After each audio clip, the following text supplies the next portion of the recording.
الحمدللہ رب العالمین والصلاة والسلام علی سید الانبیاء والمرسلین اما بعد فاعوذ باللہ من الشیطان الرجیم بسم اللہ الرحمن الرحیم۔ الحمدللہ آج سے ہمارے دروس قرآن کے سلسلے میں ایک نیا پروگرام کا سلسلے کا آغاز ہوگا، جس کا نام ہم نے الہادی رکھا ہے۔ اس میں انشاءاللہ ہم قرآن عظیم سے مختلف موضوعات سے متعلقہ آیات کا انتخاب کرنے کے بعد ان کے بارے میں تفصیلی کلام کریں گے، اور انشاءاللہ ہمارا ہر پروگرام ایک دراصل مخصوص ٹاپک پر مشتمل درس قرآن ہوگا۔ اور ہمیں یقین ہے کہ ہمارے ریگولر دیکھنے والے بھائی بہن جو الفرقان پروگرام سے بھی استفادہ حاصل کرتے رہے تھے، انشاءاللہ الہادی پروگرام سے بھی بہت زیادہ استفادہ کریں گے۔ یہ میری بہت عرصے کی خواہش ہے، اور ہر مسلمان کی ہونی بھی چاہیے، خصوصاً علماء اسلام کی ہونی چاہیے، کہ ہمارے مسلمان عوام قرآن کے قریب سے قریب تر آتی چلی جائے، کیونکہ ہمارے ہاں قرآن کے علاوہ بہت کچھ بیان ہوتا ہے۔ ہم بعض اوقات صرف قصے کہانیاں بیان کرتے ہیں، بعض اوقات احادیث بھی بیان ہوتی ہیں، جو یقینی سی بات ہے کہ ایک معتبر اسلامی معلومات حاصل کرنے کا ذریعہ ضرور ہے اور معتبر ذریعہ ہے، لیکن بہرحال قرآن نہیں ہے۔ اور اسی طریقے سے بسا اوقات رطب و یابس ہوتا ہے کہ ادھر ادھر کی باتیں کرنے کے بعد ہمارا وقت عموماً نکل جایا کرتا ہے، اور قرآن سے کما حقہ جیسے کہ فائدہ اٹھانا چاہیے ہم نہیں اٹھا پاتے ہیں۔ یہی وجہ ہے کہ ہمارا مسلمان قرآن سے عموماً بہت دور نظر آتا ہے، اور ہمارے ہاں قرآن سیکھنے کا وہ شوق، جوش اور جذبہ نظر نہیں آتا جو ایک مسلمان میں نظر آنا چاہیے۔ مثال کے طور پہ اگر آپ دیکھیں کہ کہیں درس قرآن کی محفل ہو، ہمیں پتہ چل جائے جی درس قرآن ہے، تو بہت ہی کم لوگ ایسے ہوتے ہیں جو ان درس قرآن کو اٹینڈ کرتے ہیں اور وہاں پر اپنا وقت باقاعدہ نکال کر پہنچنے کی سعادت حاصل کرتے ہیں۔ شاید اس کی وجہ یہی ہے کہ ہم نے قرآن عظیم کو بغور پڑھنا چھوڑ دیا ہے، ایک رسمی کتاب بنا لیا ہے کہ بس مطالعہ کریں اور اپنا وقت گزاریں، اور زیادہ تر تو لوگ ترجمہ کے ساتھ یا تفسیر کے ساتھ پڑھتے ہی نہیں ہیں، صرف عربی عبارت کا مطالعہ کیا جاتا ہے، اور حصول ثواب کی غرض سے وہ عربی عبارت جس کے بارے میں ہم خود نہیں جانتے کہ کیا پڑھ رہے ہیں،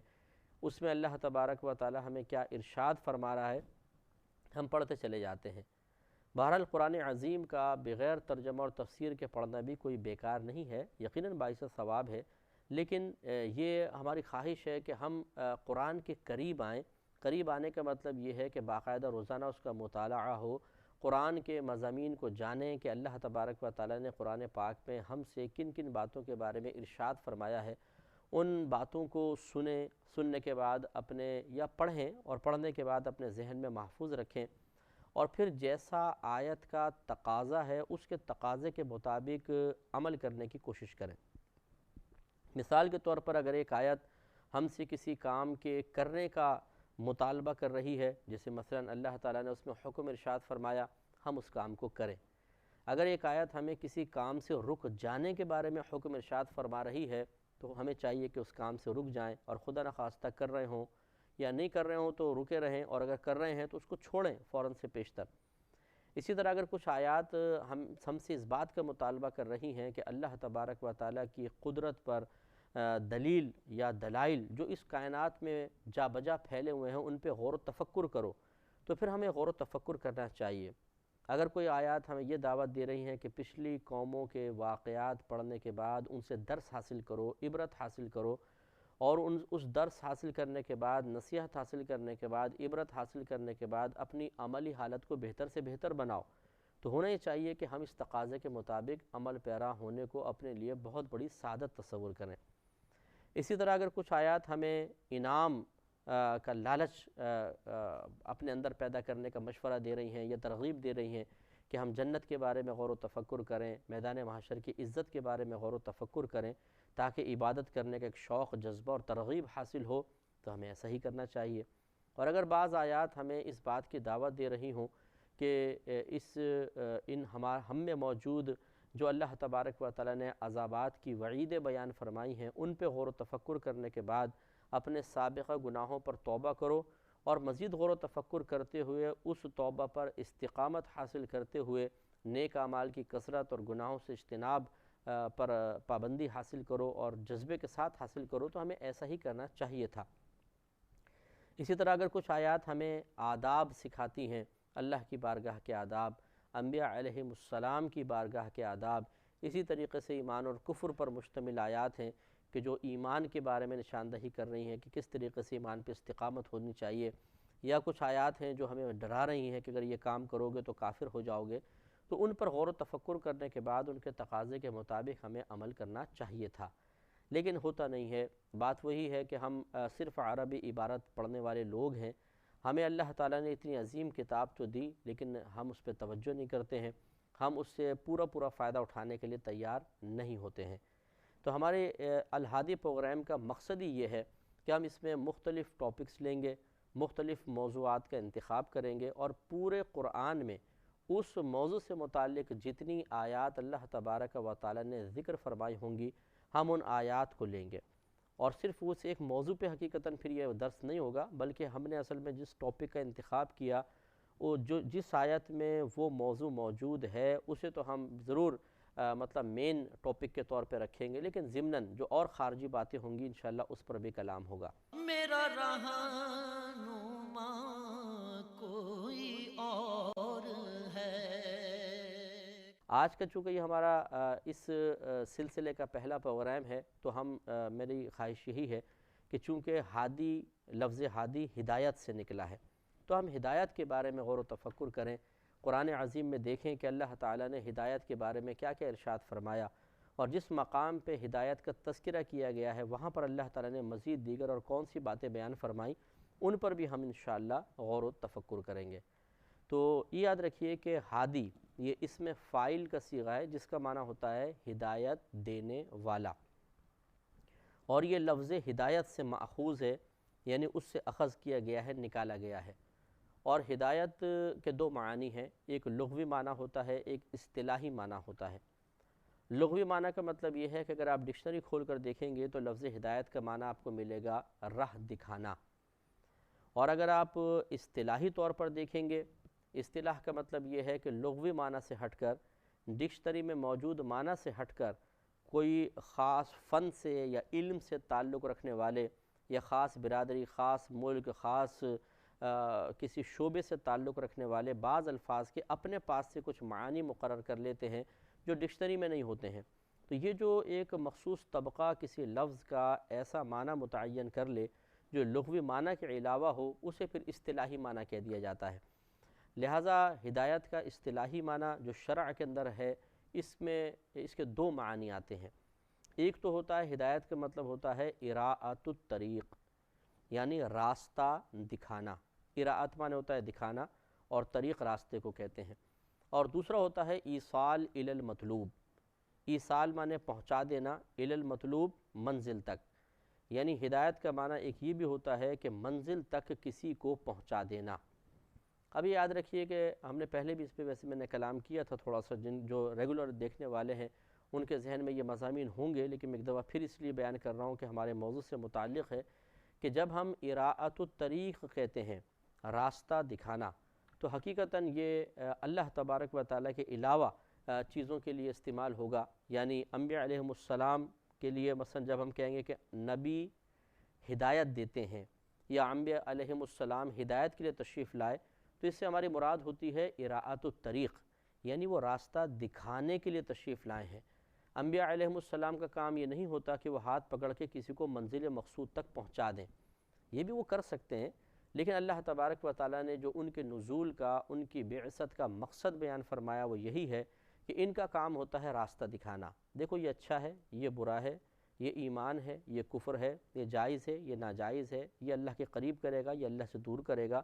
یہ جہنم میں لے جائے گا، یہ جنت میں لے جائے گا۔ یہ گائیڈ لائن دینے کے بعد انبیاء علیہم السلام ہٹ جاتے ہیں اور انسان کو موقع دیتے ہیں اللہ تبارک و تعالیٰ کے حکم سے کہ وہ اپنے قدرت سے، اپنے اختیار سے، اپنی عقل کو استعمال کر کے اور غور و تفکر کر کے اپنے ارادے سے پھر ان میں سے کسی ایک چیز کا انتخاب کرے۔ اب اگر وہ اچھی چیز کا انتخاب کرتا ہے تو انعام پاتا ہے، اور بری چیز کا انتخاب کرتا ہے تو انبیاء علیہم السلام کا کوئی اس میں قصور نہیں، کیونکہ ان کے لیے تو ہدایت کا مفہوم ہی یہ ہے اراءۃ الطریق۔ لہٰذا کوئی بھی اب یہ آبجیکشن نہیں کر سکتا کہ نبی کریم صلی اللہ علیہ وسلم نے جب ہدایت کی کوشش فرمائی تو ابو جہل ایمان کیوں نہیں لے کر آیا، ابو لہب ایمان کیوں نہیں لے کر آیا؟ کیا معاذ اللہ نبی کریم صلی اللہ علیہ وسلم کی ہدایت ناقص تھی؟ تو نہیں، اللہ نبی کریم کی تبلیغ بالکل کامل تھی صلی اللہ علیہ وسلم، اور آپ کی ہدایت دینے میں بھی کوئی کمی نہیں تھی، لیکن آپ کا کام جو تھا آپ نے وہ منصب اپنا پورا فرمایا، یعنی اس منصب کے تقاضے کے مطابق عمل کو پورا فرمایا کہ آپ نے ان کو راستہ دکھایا۔ اب انہوں نے اس راستے کو قبول نہیں کیا تو وہ ان کا قصور ہے، نبی کریم صلی اللہ علیہ وسلم کا نہیں ہے۔ تو اللہ تعالیٰ کے علاوہ چاہے وہ انبیاء علیہ السلام کی ہدایت ہو، قرآن کی ہدایت ہو، اولیاء عظام کی ہدایت ہو، صحابہ کرام علیہم الرضوان کی طرف سے ہدایت ہو، یا جیسے عام لوگ کہتے ہیں مجھے ہدایت دینا، ذرا میں تھوڑا سا گمراہ ہو گیا ہوں، مجھے کچھ ہدایت کی باتیں کہیے، ان تمام جو ہم ہدایت کا لفظ استعمال کرتے ہیں اس سے مراد اراءۃ الطریق ہوتا ہے۔ لیکن جب اللہ تبارک و تعالیٰ کے لیے ہدایت کا لفظ استعمال کیا جائے اور یہ مطلب ایصال الی المطلوب کے معنی میں ہوتا ہے تو صرف اللہ کے لیے استعمال ہوتا ہے۔ حقیقتاً یہ کہہ لیں کہ جب اللہ کے لیے ہدایت کے لفظ کو استعمال کریں گے تو اس سے ایصال الی المطلوب والا معنی لیا جائے گا، یعنی منزل پر پہنچا دینا۔ تو حقیقتاً منزل پر پہنچا دینے والا اللہ تبارک و تعالیٰ ہے۔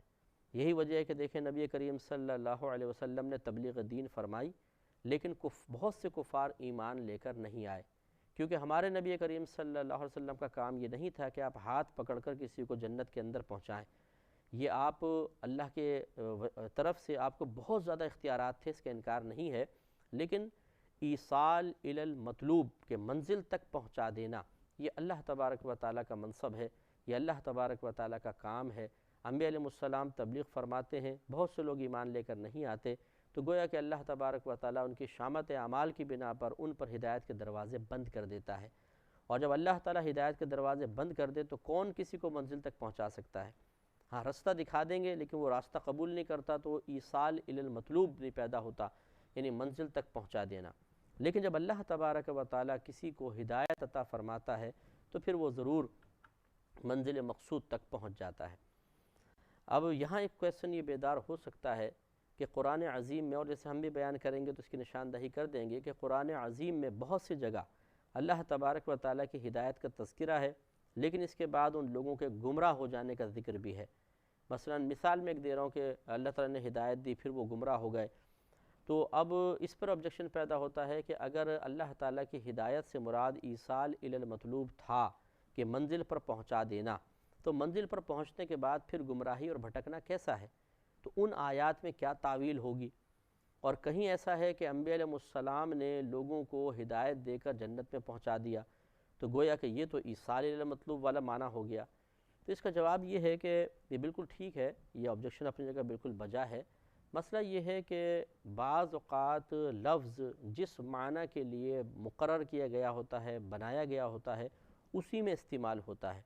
تو یہ اس کا حقیقی استعمال کہلاتا ہے۔ اور کبھی ایسا ہوتا ہے کہ ہم اس خاص معنی سے ہٹا کر اسے دوسرے معنی میں بھی استعمال کر لیا کرتے ہیں، یہ اس کا مجازی استعمال ہوتا ہے۔ جیسے لفظ شیر ہے، مثال کے طور پر ہم نے ایک پھاڑ کھانے والے درندے کے لیے اس کا نام رکھ دیا ہے، یہ شیر ہے، 4 پاؤں والا جو شیر ہوتا ہے۔ لیکن کبھی کبھی آپ نے دیکھا ہوگا کہ ہم کسی بہادر شخص کو بھی کہتے ہیں بھئی وہ تو بڑا شیر آدمی ہے، تو اب جب ہم اسے جانور کے لیے استعمال کر رہے ہیں تو لفظ شیر چونکہ کسی جانور کے لیے بنایا گیا تھا، وضع کیا گیا تھا، تو یہ استعمال حقیقی کہلائے گا۔ اور اگر ہم اسے ایک انسان کے لیے استعمال کر رہے ہیں کہ انسان شیر ہے، تو اس کے لیے تو اس لفظ کو نہیں بنایا گیا، حقیقتاً تو جانور کے لیے تھا، لیکن ہم بوقت ضرورت اس کو استعمال کر رہے ہیں، مثلا اس کی شجاعت کی وجہ سے استعمال کر رہے ہیں، تو یہ استعمال مجازی استعمال کہلائے گا۔ میرا رہنما کوئی اور ہے۔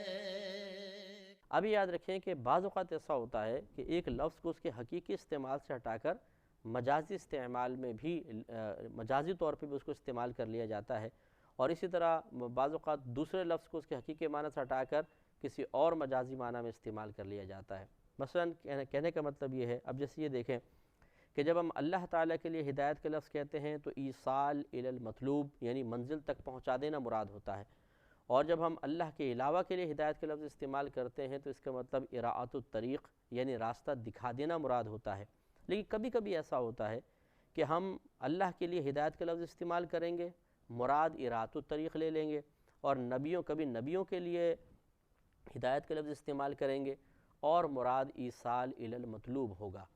جب یہ اپوزٹ معنی مراد لیں گے تو اس وقت یہ کہا جائے گا کہ یہ اپنے حقیقی معنی میں استعمال نہیں ہو رہا بلکہ مجازی معنی میں استعمال ہو رہا ہے، یا اس کی یہ حقیقی استعمال نہیں ہے بلکہ مجازی استعمال ہے۔ ورنہ جو ہم نے پہلے آپ کو تقسیم بتائی ہے وہی تقسیم اصل ہے کہ ہدایت کا معنی راہ دکھانا ہوتا ہے۔ اگر وہ راہ دکھانا ایسا ہو کہ کوئی کسی کو منزل تک ہی پہنچا دے، جیسے ہاتھ پکڑ کر اور اسے منزل تک پہنچا دیا، جس کو ایصال الی المطلوب سے ہم نے تعبیر کی، تو یہ اللہ کی ہدایت کا مفہوم ہوتا ہے۔ اور اللہ تعالیٰ کے ما سوا اگر آپ ہدایت کا لفظ کہیں گے تو اس سے مراد صرف راستہ دکھانا ہوتا ہے، اور وہ راستہ دکھا کر بری ذمہ ہو جاتے ہیں، اس کے بعد ان کے لیے گرفت کا کوئی پہلو نہیں ہوتا۔ یہی وجہ ہے کہ اگر کسی نبی کی پوری قوم اس کی نافرمانی کر جائے، جیسے کہ سید دو عالم صلی اللہ علیہ وسلم نے ارشاد فرمایا کہ بعض انبیاء علیہم السلام میدان محشر میں اس طرح آئیں گے کہ ان کے ساتھ فقط ایک امتی ہوگا، یعنی پوری کی پوری قوم نے ان کی نافرمانی کی ہوگی، صرف ایک شخص کو ایمان لے کر آیا ہوگا۔ تو اب یقینی سی بات ہے کہ وہ نبی کوئی معاذ اللہ قابل گرفت تو نہیں ہوں گے، یہ ان کے لیے کوئی عیب کی بات تو نہیں ہے، یہ ان کے لیے کوئی گرفت کا پہلو رکھے ہوئے بات تو نہیں ہے۔ وجہ اس کی یہی ہے کہ انہوں نے تو اپنا کام پورا کیا، جو اللہ تبارک و تعالیٰ نے ان کو منصب دیا تھا کہ لوگوں کو راستہ دکھانا، وہ انہوں نے دکھایا۔ اب لوگوں نے قبول نہیں کیا تو اس میں نبی کا کوئی قصور نہیں، قصور ان لوگوں کا ہے۔ اب یہاں پہ ایک بحث اور ہے، پھر ہم انشاءاللہ آیات کی طرف آتے ہیں کہ اللہ تبارک و تعالیٰ نے جب اللہ تعالیٰ قدرت رکھتا ہے کہ سب کو ہدایت دے دے، سب کو منزل مقصود تک پہنچا دے، تو پھر اللہ تبارک و تعالیٰ نے ایسا کیوں نہیں کر دیا کہ سب کو ایمان کی توفیق دے دیتا، اور ایمان کی توفیق دینے کے بعد ان سب کو داخل جنت فرما دیتا؟ دیکھیے مسئلہ یہ ہے کہ یقیناً اللہ تعالیٰ اس بات پر قدرت رکھتا ہے، اور یہ آیات بھی ایسی آئیں گی ان مضامین پر مشتمل کہ اگر اللہ تبارک و تعالیٰ چاہتا تو سب کو ہدایت دے دیتا، یعنی ان کو منزل مقصود تک پہنچا دیتا۔ لیکن اللہ تبارک و تعالیٰ کی مشیت یہ ہے کہ اس نے دنیا میں ہمیں ایک امتحان کے لیے بھیجا ہے، ہمیں عقل دے دی، نعمت عطا فرمائی، سوچ عطا فرمائی، ہدایت اور گمراہی کے اسباب پیدا فرما دیے، اور پھر ہمیں لازم کر دیا کہ تم اپنی عقل کے استعمال اور جو نیک لوگ تمہیں ہدایت دے رہے ہیں اس کو پیش نظر رکھتے ہوئے درست راستہ اختیار کرو، یہ تمہارا امتحان ہے۔ اگر تم درست راستہ اختیار نہیں کرو گے، غلط راستہ اختیار کرو گے، تو تمہیں سزا ملے گی۔ تو یقیناً اللہ تبارک و تعالیٰ اس بات پر قدرت رکھتا تھا اور رکھتا ہے اور رکھتا رہے گا کہ وہ سب کو بلا حساب و کتاب مسلمان کرنے کے بعد داخل جنت فرما دے، لیکن اس نے اپنے ذمہ کرم پر یہی لازم کر لیا ہے، اسے کوئی مجبور کرنے والا نہیں ہے، کوئی اس کی سوچ بنانے والا نہیں ہے، وہ قادر مطلق ہے، وہ جو کچھ کرتا ہے کسی کے مشورے سے نہیں کرتا ہے، نہ اس کو اس کی ضرورت ہے، اور وہ بڑا حکیم ہے، بہت ہی حکمت کے ساتھ ہر کام اس کا ہوتا ہے۔ جیسے کائنات کے دلائل پر آپ غور و تفکر کر لیں تو معلوم ہو جائے گا۔ تو اس کی حکمت اور مشیت یہی رہی کہ لوگوں کو خود موقع دیا جائے، وہ اپنے قدرت و اختیار سے اچھائی کو یا برائی کو اختیار کریں۔ جو اچھائی کو اختیار کرے گا، لازم سی بات ہے کہ کچھ نہ کچھ آزمائشوں کا سامنا تو کرنا پڑے گا، تو وہ ان آزمائشوں کا بدلہ پائے گا، اور جس نے برائی کا راستہ اختیار کیا وہ تھوڑا بہت مزہ پائے گا، لیکن آخرت میں اس کو سزا ملے گی۔ انشاءاللہ نیکسٹ پروگرام میں ہم ان آیات کی طرف آئیں گے جس میں اللہ تبارک و تعالیٰ نے ہدایت کا تذکرہ فرمایا، اور ان کی تفسیر کے ساتھ درس قرآن ہوگا۔ وآخر دعوانا ان الحمدللہ رب العالمین۔ میں بہک سکوں یہ مجال کیا، میرا رہنما کوئی اور ہے۔ میں بہک سکوں یہ مجال کیا، میرا رہنما